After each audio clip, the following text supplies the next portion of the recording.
was a boy who worked as a sheep herder.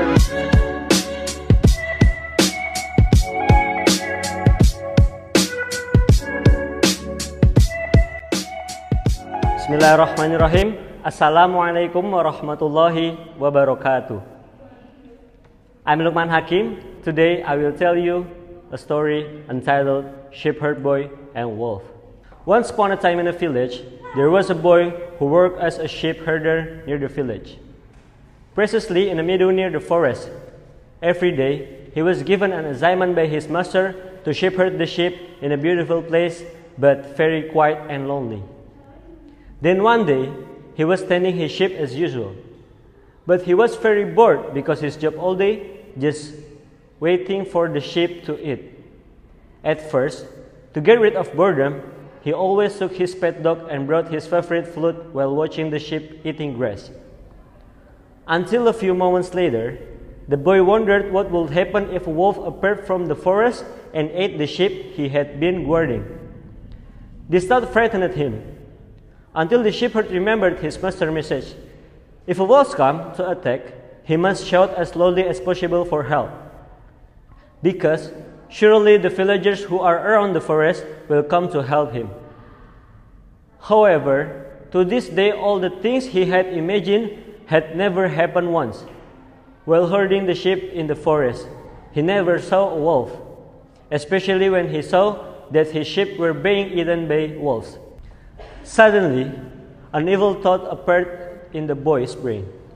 He laughed when imagining how funny it would be if pretended to see a wolf and then called the villagers to come to his aid.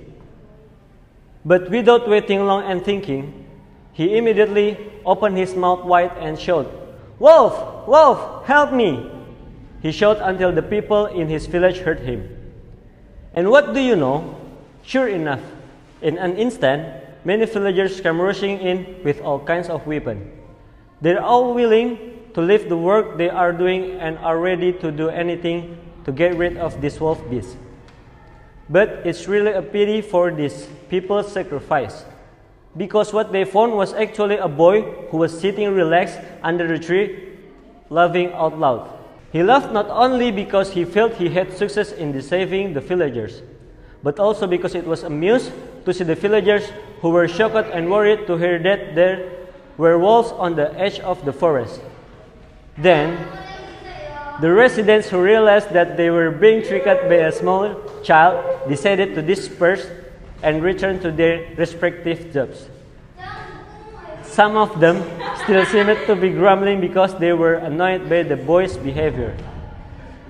Even though he knew that some of the villagers were annoying with him, he still didn't feel deterred. A few days later, he again repeated his intention to prank the citizens. Towards evening, he once again screamed in a loud, frantic tone, "Wolf, help!"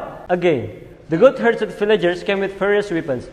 However, just like before, once again, the residents did not find the wolf attacking the sheep. They only found a boy who was laughing heartily with satisfaction while holding his stomach. "So you trick us again?"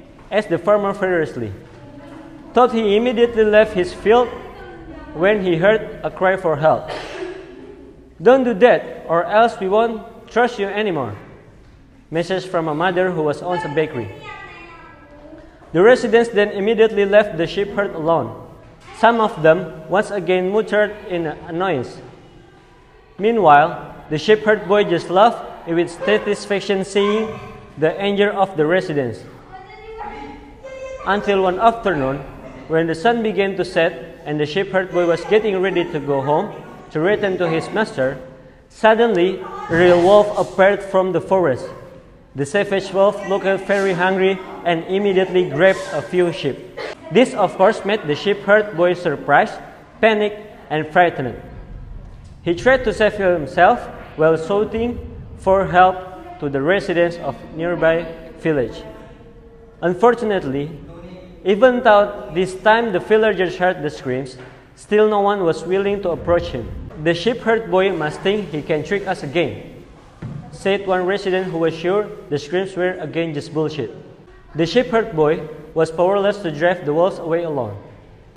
He finally retreated all the action he had done before.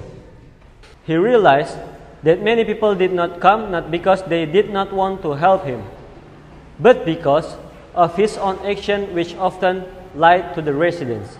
Audience, the moral message that we can take from this story is never to lie, even if it's just for fun. If you lie too much, in the end, when you tell the truth, no one will believe you. That's all can I say on this occasion. I hope the audience can take lessons from what I say. Thank you very much for your time. See you. Assalamualaikum warahmatullahi wabarakatuh.